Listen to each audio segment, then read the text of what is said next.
बिस्मिल्लाहिर्रहमानिर्रहीम। तो ये लीजिए ढाबा स्टाइल में पठान होटल्स की मशहूर और फेमस नमकीन दाल माश। तो बहुत ही कम मसाले इसमें जाते हैं और इसके टेस्ट की तो क्या ही बात है, बहुत ही लाजवाब इसका टेस्ट बनता है। आप इसको बनाएंगे, आपको ये दाल माश बहुत ही पसंद आएगी। बहुत ही कम मसाले इसमें जाते हैं और जायके की तो क्या ही बात है, बहुत ही लाजवाब इसका जायका बनता है। बिस्मिल्लाहिर्रहमानिर्रहीम। आप जहाँ भी रहें खुश रहें, आबाद रहें और हंसते मुस्कुराते रहें। तो आज हम बनाएंगे पठान होटल्स की मशहूर और फेमस नमकीन दाल माश की रेसिपी। घर में आप ये नमकीन दाल माश किस तरह से बना सकते हैं और इसमें कौन कौन से मसाले जाएंगे, आपने वीडियो को फुल वॉच करना है, वो भी बिना स्किप किए। तो जल्दी से हम ये नमकीन दाल माश बनाना शुरू करते हैं। बिस्मिल्लाहिर्रहमानिर्रहीम। यहाँ पर मैंने एक पाव दाल ली है। इसको मैंने 3 घंटे पहले भिगोकर रख दिया था। इसके बाद मैंने इसको बॉयल कर लिया है। इसमें कुछ खड़े मसाले डालकर मैंने 1 इंच दालचीनी का टुकड़ा इसमें डाला है, 2 लौंग और 1 बड़ी इलायची। दाल को हमने इतना सा बॉयल कर लिया है जैसा कि आप वीडियो में देख रहे हैं।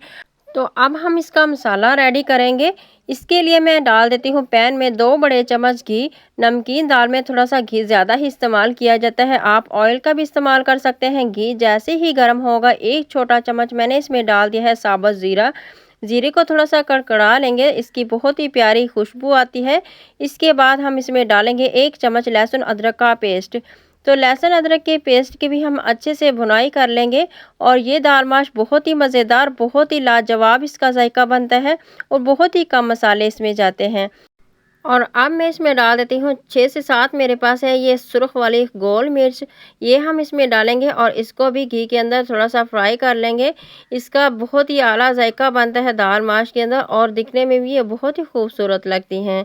तो इसको फ्राई करने के बाद अब हम इसमें डाल देते हैं बारीक कटी हुई सब्ज़ मिर्च।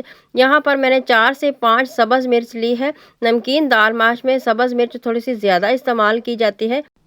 तो अगर आप तीखा ज़्यादा पसंद करते हैं तो आप सब्ज़ मिर्च को ज़्यादा इस्तेमाल कर लीजिएगा और भी आप इसमें डाल सकते हैं। अगर आपको कम पसंद है तो आप इतना ही डालिएगा जितने के मैंने 4 से 5 सब्ज़ मिर्च इसमें डाल दी हैं। नमकीन दाल में सब्ज़ मिर्च थोड़ी सी ज़्यादा ही इस्तेमाल की जाती है।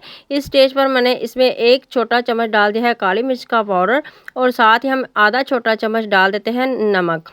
तो नमक मैंने दाल को बॉयल करते हुए भी डाला है, आप टेस्ट के मुताबिक नमक को डाल लीजिएगा। इसके बाद हम इसमें शामिल करेंगे लंबी स्लाइस में बारीक छोटा छोटा कटा हुआ अदरक। ये भी नमकीन दाल में बहुत ही आला टेस्ट देता है और खाने में बहुत ही मज़े का लगता है। इसको हल्का सा फ्राई करेंगे। इसके बाद मैं इसमें साथ ही शामिल कर देती हूँ बारीक गोल शेप में कटा हुआ लेमन। 1 अदद मैंने बारीक कटा हुआ लेमन इसमें डाल दिया है और ये तमाम मसालों को आपने बिल्कुल लो आंच पर फ्राई करना है। आंच को आपने हाई नहीं करना। इसके बाद हम इसमें डालेंगे 1/4 चम्मच दरदरा सा साबुत धनिया। तो आप इस तरह से दरदरा सा धनिया ही इस्तेमाल कीजिएगा, पाउडर आपने इसमें इस्तेमाल नहीं करना क्योंकि इसकी भी बहुत ही प्यारी खुशबू आती है और खाने में बहुत ही अच्छा लगता है। इसके बाद हम इसमें डाल देते हैं दाल माश बॉयल की हुई।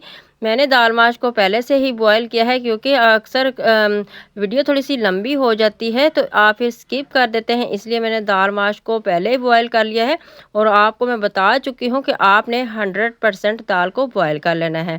जैसे ही मसाले भुन जाए फिर हम इसमें दाल माश शामिल करेंगे और फिर इसके बाद हाई आंच पर हम इसकी खूब अच्छे से भुनाई करेंगे ताकि जो हमने इसमें मसाले डाले हैं उनकी बहुत ही प्यारी सी खुशबू और उनका फ्लेवर दाल के अंदर चला जाए। हमने दाल को 4 से 5 मिनट के लिए इसी तरह से मसाले के साथ भून लेना है।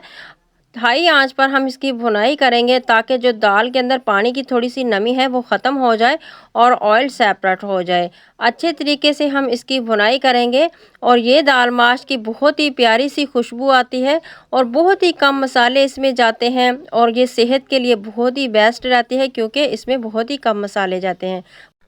जब घी सेपरेट हो जाए फिर हमने इसमें लास्ट में बारीक कटी हुई 2 अदद सब्ज़ मिर्च और डाल देनी है और इस तरह से चम्मच को चलाते हुए इसको मिक्स कर लेना है।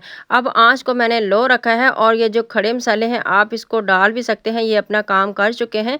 इसको मैं स्किप कर देती हूँ, इसको मैं निकाल देती हूँ। और आपने इस दाल माश को प्रेजेंट कैसे करना है, अब मैं इसके ऊपर डाल देती हूँ बारीक कटा हुआ लंबी स्लाइस में अदरक और साथ ही इसके ऊपर डाल देते हैं बारीक कटा हुआ हरा धनिया। तो इसके साथ लेमन का कॉम्बिनेशन बहुत ही अच्छा रहता है। इसके साथ अब मैं बनाऊंगी गर्मा गर्म तंदूर की खमीरी रोटी और दूध की ठंडी ठार लस्सी।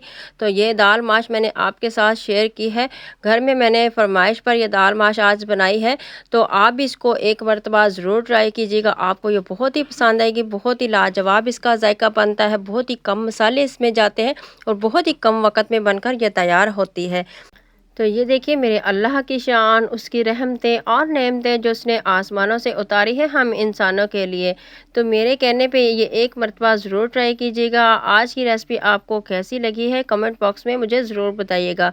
तो मैं उम्मीद करती हूँ आज की वीडियो आपको बहुत ही पसंद आई होगी। वीडियो को आपने ज़्यादा से ज़्यादा लाइक और शेयर ज़रूर करना है। तो अभी तक आपने मेरे चैनल को सब्सक्राइब नहीं किया तो प्लीज़ मेरे चैनल को सब्सक्राइब ज़रूर कर लिया करें। आपकी तरफ से हमें एक इनाम होता है और हौसला अफजाई मिलती है। और साथ ही बेल आइकन को प्रेस करना मत भूलिएगा। नेक्स्ट रेसिपी तक मुझे दे इजाज़त। आप जहां भी रहें खुश रहें, आबाद रहें, मुझे अपनी दुआ में याद रखिएगा। तब तक के लिए अल्लाह हाफिज़।